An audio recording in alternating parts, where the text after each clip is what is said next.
watching Cable 2.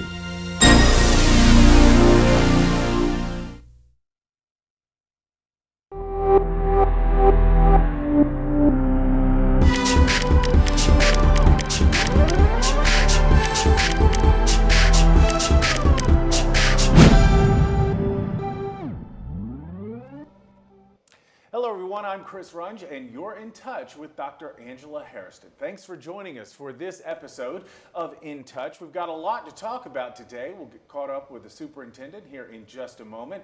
And a bit later, we'll talk with the head of HR about a big career fair that's coming up here in the school system. You'll want to hear all the details about that. And in our salute to Black History Month, we'll talk about the first African American to own an airline. And it all started right here in Winston-Salem. It's an interesting story. You'll want to stick around for it. But first, welcome back, Dr. Hairston. It's great to be back, Chris. Yeah.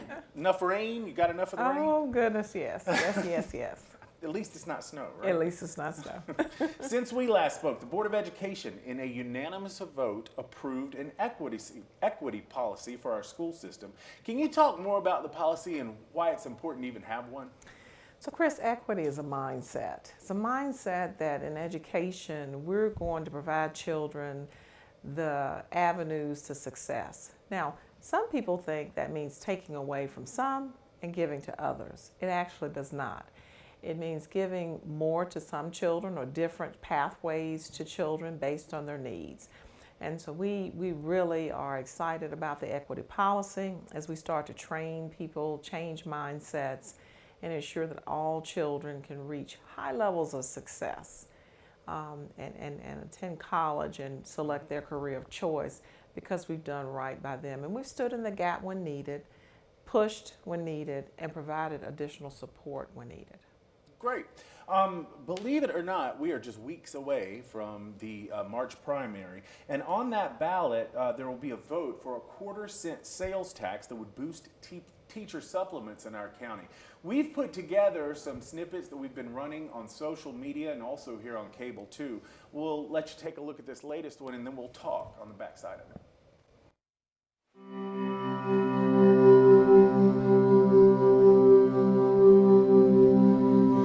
Teacher Si and I always joke, we talk about that we're the only profession that steals from our own homes to bring to our job. Like you wouldn't expect a surgeon to have to pay for their scalpel or a nurse to bring their own thermometers, where we're buying paper and pencils and pencil sharpeners, and we're purchasing crayons and notebooks for our students, where sometimes these basic necessities aren't given at school. That supplement made a difference, and it would make a significant difference in the amount of money that I would get paid.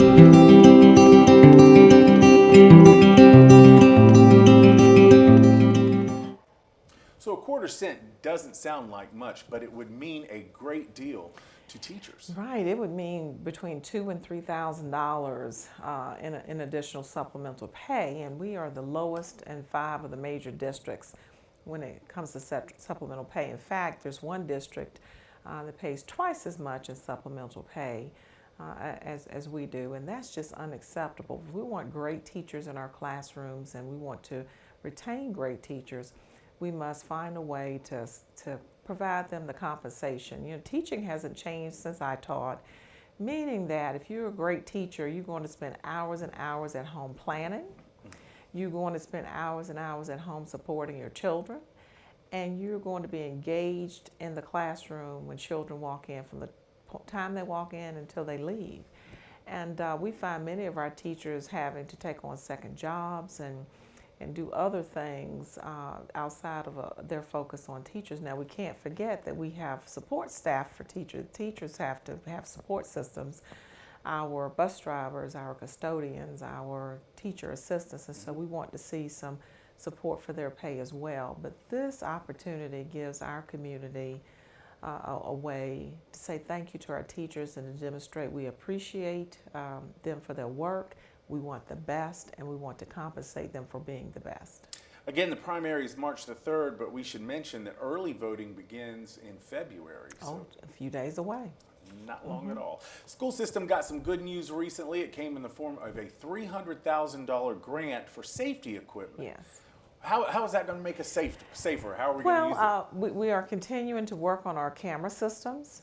We have pots of money or pools of money that we pull together to support our cameras, our surveillance system. And that will continue to be our focus. And also our intercom system. Our school nutrition workers enter the building early in the morning, 5:30 and 6 o'clock. And their access for safety is not as good as we need to have it. And so that'll be a focus as well. That's a great point. I had never thought of Yeah. that. It really is. Kindergarten enrollment is fast approaching. We're Yes, doing things yes. differently this year. Big event Yes. planned for this month. Yes, and I want to encourage anyone who visits a school, a non-teaching staff, go visit a kindergarten class. It's a great opportunity to engage with children, and they love to ask your name and what you're doing here and all kinds of questions. But the 20th of February will be our day of enrollment. We want to enroll as many children as possible who qualify for kindergarten enrollment in the fall. And we want that enrollment early so we can begin to communicate with parents, share kindergarten readiness opportunities with children and families, and get them in our Summer Pathways program if they have not been able to participate in a pre-K program. This is an exciting day for so many elementary schools from 10 to 6, and we look forward to having our children and families enroll in this exciting school district in their local school. They need to go to their home school, the school of the attendance that their home is located in. So it's a day-long event, and you can look for that Ready Freddy symbol. You Ready just Freddy. Go to our website. How unique is that? Ready Freddy. I love it. It is Black History Month, and we've been celebrating all month long here on Cable 2. We've got a special profile that's coming up in just a bit, but let's take a look at one of the biggest events that we've seen so far in this school system. It was held at Reynolds Auditorium, and it was a production of Harriet Tubman and the Underground Railroad. This was by Classic Productions. Elementary students from across the district attended. It was really very well attended, as you can see. Yes. It was a great event. Tell us about some of the things that you've seen in the school system. Oh my goodness! So we've had opportunities at our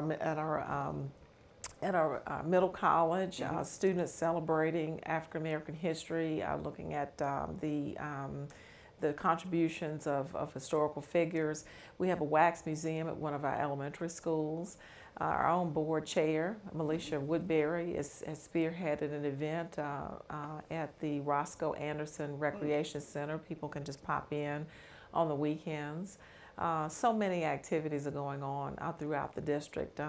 We have Jefferson Elementary School engaged in some events of historic nature, and most schools are just, they're not just, but they're actually celebrating the contributions of African Americans. Meadowlark, they're looking at the contributions of African Americans to music and celebrating that throughout the month. So great opportunities throughout the district to share. They're posted on our website, so I hope people pop in and visit. Yeah, it's wonderful. And we always try to end on a fun note, something else that we're celebrating, paying tribute to this week. It's Love the Bus Week. And schools have been doing kind things for our bus drivers. This is a look at a very rainy Southwest Elementary yesterday, but there were lots of Valentines and balloons. They sort of did a theme, a little bit of candy, and they paid tribute to their bus drivers.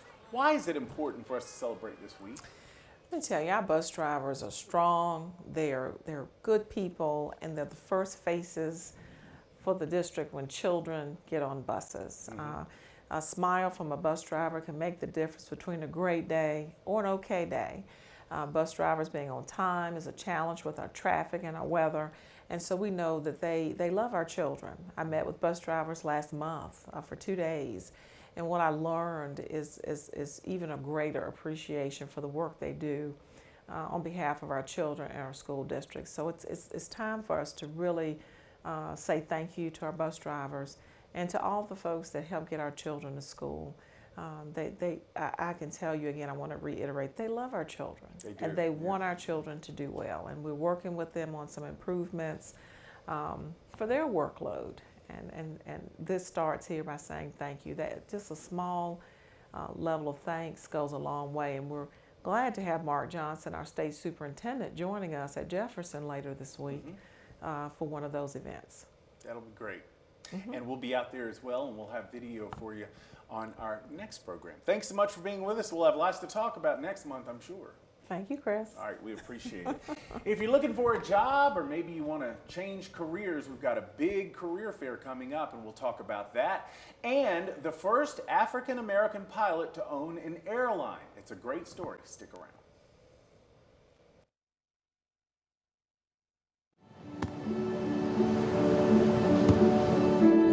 I don't remember how it started. Go to that.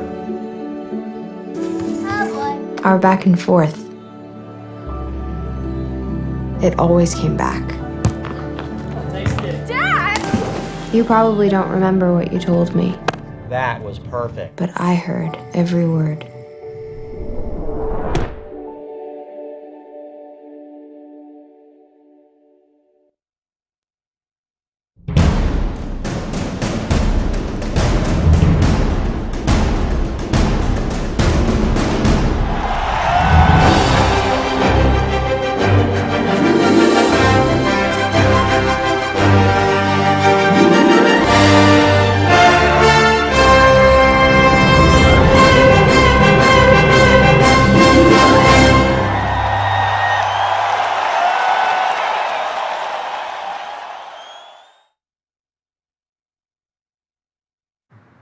How can I help my daughter with her reading? Searching for help with Dachshund breeding. How can I help my daughter with her reading? Information on hot water heating. No. Sarah's bright, but when she's reading, she has trouble sounding out the words. World music playing track now. No. Let me try.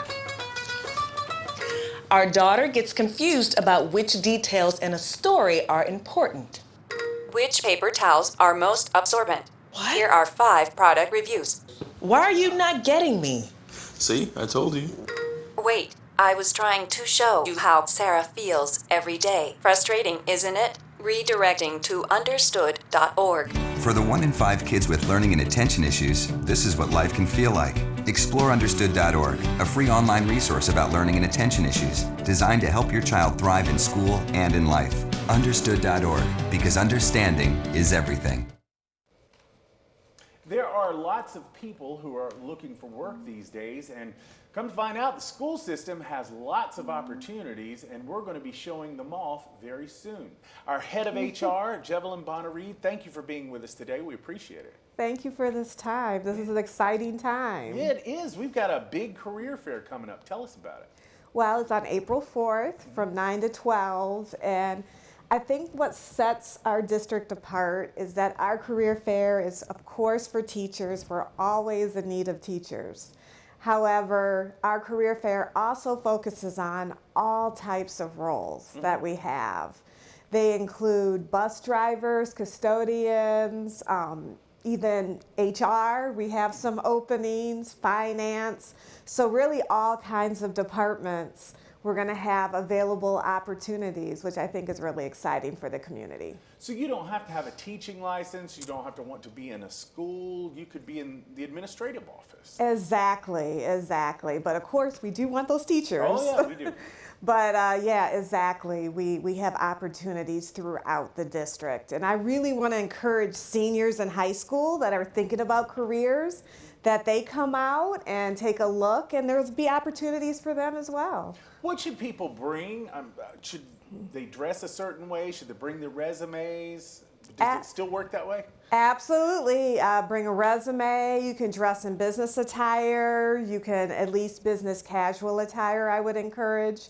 But come as you are, because we're really looking for people, and we're really excited about people coming out for this event. And what's unique about this is you're going to really get to see each of the 80 schools, right? Everybody's going to be represented. Absolutely. All 80 schools will be represented at the fair. And each school has such a different personality, you can sort of fit yourself in. Exactly. Okay, one more time, give us the details so that we won't forget and we can get the word out there. Sure, the details, April 4th at the Lawrence Joel Veterans Memorial Coliseum. 9 a.m. to 12 p.m. and we'll have all different types of career opportunities, teachers, and all others. Please come out. That's fantastic. Thanks so much for being with us today. We appreciate it.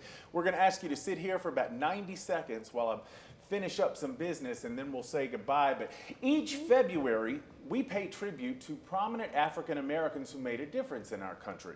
This year, we offer the profile of a man who changed aviation. He was the first African American to own an airline, and he got his start in commercial aviation right here in Winston-Salem. Warren Wheeler actually got his inspiration to become a pilot from his sister. She started taking flying lessons and took him on an airplane ride, which piqued his interest in aviation, and he himself began to take lessons and received his private pilot's license at age 15. Wheeler enrolled in a flying school in Oklahoma and in 1962 obtained his commercial pilot's license at the age of 19. No airline would hire Wheeler as a pilot due to racism and segregation. There were no African American pilots working for major airlines at that time. So Wheeler opened a flight school and charter service to get more flying hours. He also purchased his own plane. He was successful in getting some contracts to instruct white students at the University of North Carolina at Chapel Hill. Then his big break came in 1965. Winston-Salem-based Piedmont Airlines, seen here at Smith Reynolds Airport, was experiencing enormous growth and needed pilots. Founder and President Thomas H. Davis accepted Wheeler's application, and at the age of just 22, Wheeler was hired by Piedmont.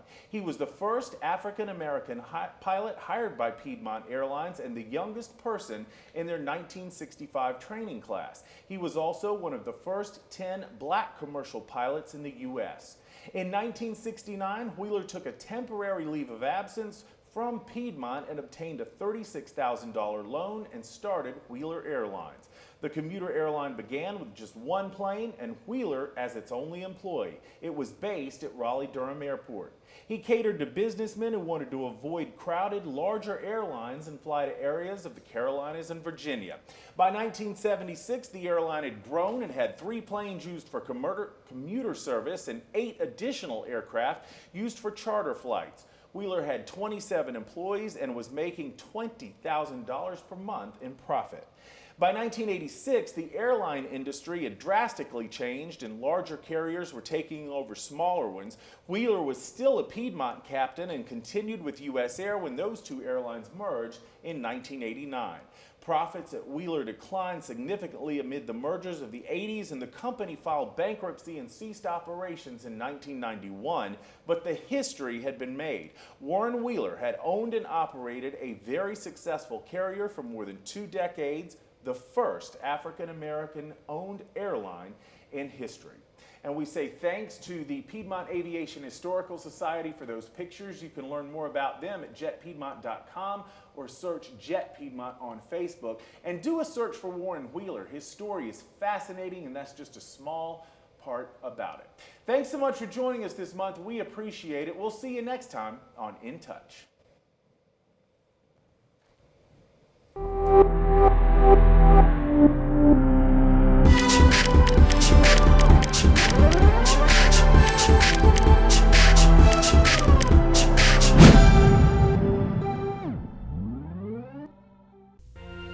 Thank you for joining us on your school channel, Cable 2.